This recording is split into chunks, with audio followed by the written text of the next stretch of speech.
Shalom saudara-saudara, kembali lagi kita akan mendengarkan Renungan Harian Happy Source Family. Sebelum mulai, mari kita berdoa terlebih dahulu. Terima kasih Bapa, terima kasih Roh Kudus, kami bersyukur Tuhan untuk hari ini Tuhan.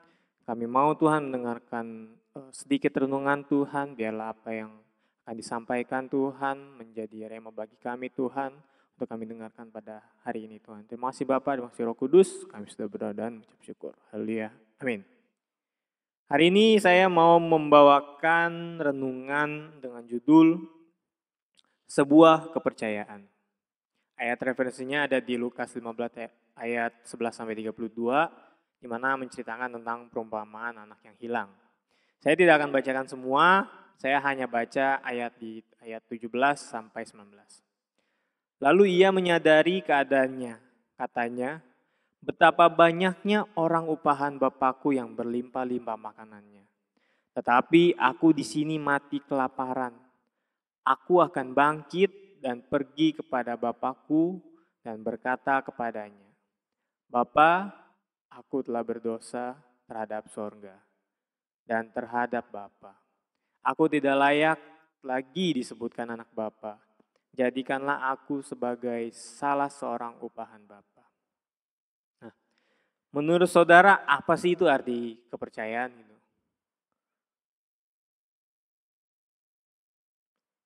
Yang saya cari arti kepercayaan ini menurut di KBBI gitu. Yaitu yang pertama, kepercayaan itu adalah anggapan atau keyakinan bahwa sesuatu yang dipercayai itu benar atau nyata. Yang kedua, sesuatu yang dipercayai.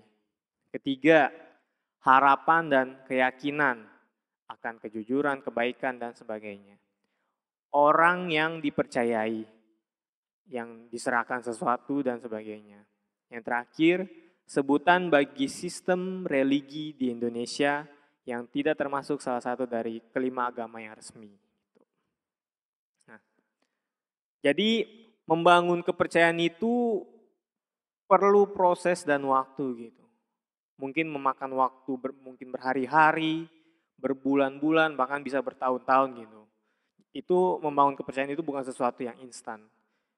Dan kalau kita sudah membangun kepercayaan itu, lalu misalnya tiba-tiba kita menghancurkan kepercayaan itu, nggak akan mudah kembali kita akan membangun kepercayaan tersebut walaupun diperbaiki bagaimanapun gitu. Pasti ada, nggak akan kembali seperti semula lah. Jadi maka dari itu kepercayaan itu perlu dijaga. Karena untuk membangun kepercayaan itu ya nggak mudah gitu. Di Lukas 12 ayat 48b, setiap orang yang kepadanya banyak diberi, daripadanya akan banyak dituntut. Dan kepada siapa yang banyak dipercayakan, daripadanya akan lebih banyak lagi dituntut. Nah, ketika membahas kepercayaan ini, saya teringat gitu tentang perumpamaan juga, yaitu perumpamaan tentang talenta gitu. Saya nggak bacakan semuanya. Jadi inti ceritanya adalah ada seorang tuan hamba-hamba gitu yang memberikan talenta kepada hamba-hambanya. Dan singkat cerita lalu ada dua hamba yang menjalankan perintah sesuai arahan tuan hamba-hambanya. Tetapi ada satu hamba yang tidak menjalankan perintah yang disampaikan. Lalu singkat cerita kembali, hamba yang menerima satu talenta ini ya merusak kepercayaan dari tuan hamba-hambanya. Ini loh. Jadi kemudian si hamba yang menerima satu talenta ini ya dicampakkan gitu oleh tuannya ke dalam kegelapan yang paling gelap gitu. Jadi karena sebuah kesalahan, karena merusak kepercayaan gitu, maka secara nggak langsung ya kita akan mendapat dampak yang ya mungkin buruk lah buat kita lah gitu. Jadi kembali lagi kita membahas perumpamaan anak yang hilang. Jadi si bungsu ini mungkin menyadari bahwa perilaku dia mungkin telah menyakiti hati ayahnya gitu. Tapi si bungsu ini tetap percaya. Walaupun dia berpikir mungkin pada saat itu mungkin akan ditolak atau tidak menjadi anaknya lagi gitu. Tapi dia tetap percaya gitu untuk kembali kepada ayahnya. Terbukti dia bangkit gitu lalu pergi kepada ayahnya gitu. Enggak sekedar cuman berangan-angan aja gitu. Dan waktu firman Tuhan itu disampaikan seminggu atau 2 minggu yang lalu gitu, khotbah tersebut mengatakan bahwa kepercayaan harus dilakukan dengan tindakan.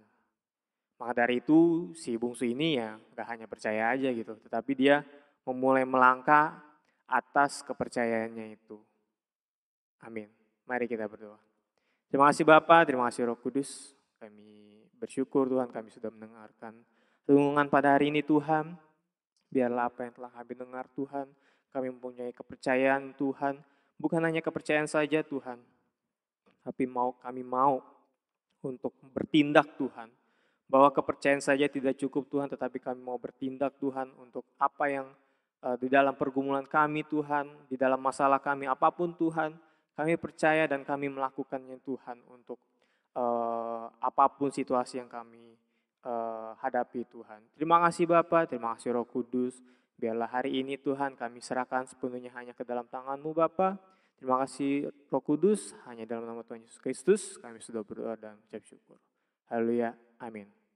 Shalom, Tuhan Yesus memberkati.